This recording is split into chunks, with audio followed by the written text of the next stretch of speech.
Hello everyone and welcome to Games, Comics and Crafts. In this video, I'll be looking at Scarlett issue 2. Yeah, so this is Scarlett issue 2. I don't know if this series has been as well received as the other series in the Energon Universe. I don't find it too bad at all. Um, it's probably one of the ones that is the smallest focus. All the other ones have gone a lot of world building. This one seems to be literally about Scarlett and her friend and kind of like the Storm Shadows clan, which is again is kind of an important part, bring Storm Shadow in, but it's not quite up to kind of like the world building as we've seen on Cobra Command and stuff is as well. Anyway, um, so Scarlet at the end of the last issue was knocked unconscious by Storm Shadow. She finds herself put into this room, lucky enough, full of samurai weapons because everyone knows if you've got a prisoner, throw them in the samurai weapon room. That's a good idea. Um, Now this is a puzzle. I'm not quite sure what's going on with this one.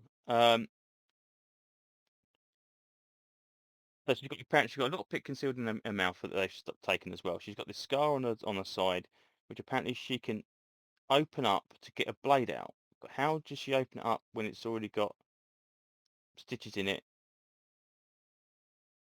Originally, I thought she had to get something else to prise it open. I thought, well, what's the point of having something to prise it open? When you've got something to prise it open, you could probably use that. Um, so I don't know if this is badass or just batshit crazy, really.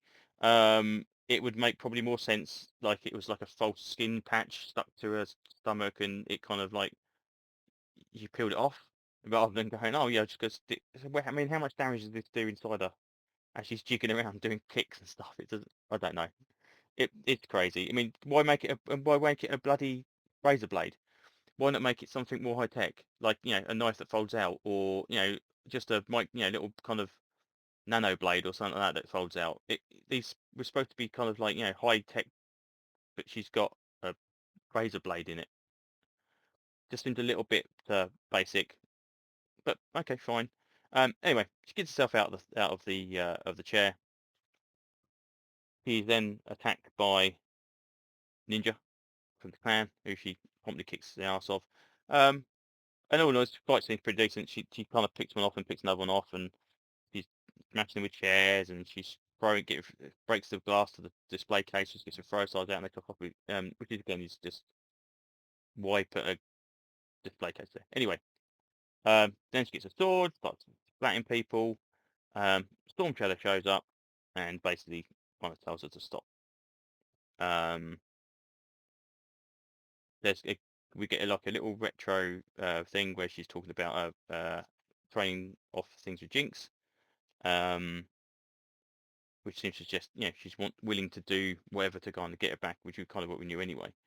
And Storm Shadow and the boss are pretty much impressed with her way of kind of breaking out, which again it's all seems to be a little bit coincidental.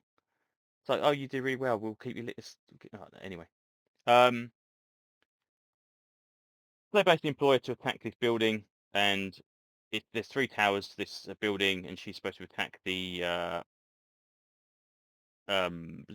Sakura Tower, um, or Sakura, I suppose is the proper pronunciation, or at least nearer, maybe. Um, and it turns out that she's effectively been used as an expendable asset, so that they can send her in. If she does the job, brilliant. If she doesn't do the job, no, nothing's lost. She's deniable. She's not linked to the clan anyway, that kind of thing as well. So she basically lands on this building, and before they know it, they already know she's there. She's literally spotted literally within 2 minutes of getting there, and she kind of has to dive down this interior tower thing, and as the stuff goes into lockdown. So I mean, either she's been tipped off and they know she was coming, or she's either the worst or most unluckiest stealth person ever, because uses the parachute to get in, but she's literally that's it, and that's where it ends. So again, it's obviously looks like she's going to meet up with Jinx next issue as well. Um,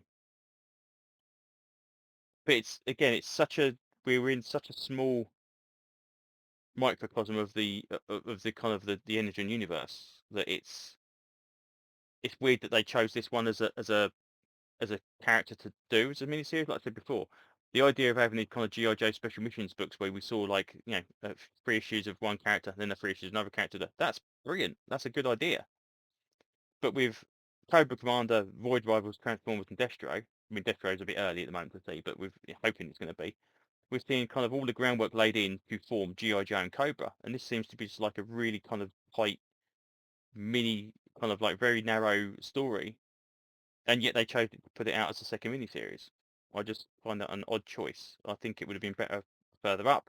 Yeah, it's a flashback or an origin story for her at some point. That would be perfect. And again, we could see Storm Shadow, actually being part of Cobra, and then we could have seen it like, oh, Scarlett had a relationship with Storm Shadow at some point because of the fact that they worked together doing it, and it probably been better. But it's like all in all, it's not a terrible book. It's just an odd choice of why now, basically, is kind of like probably the best way to describe it. So anyway, that's pretty much all I can say about this one. Not too bad. Yeah, not an essential addition to the Energon Universe, but if you're collecting them all like me, it's not. Yeah, it's not going to be a terrible disappointment. It just seems to be hopefully something that will pay off later on in the series. You never know. Anyway, right, that's about it. So thank you very much, and hopefully I will see you on the next video. Bye bye.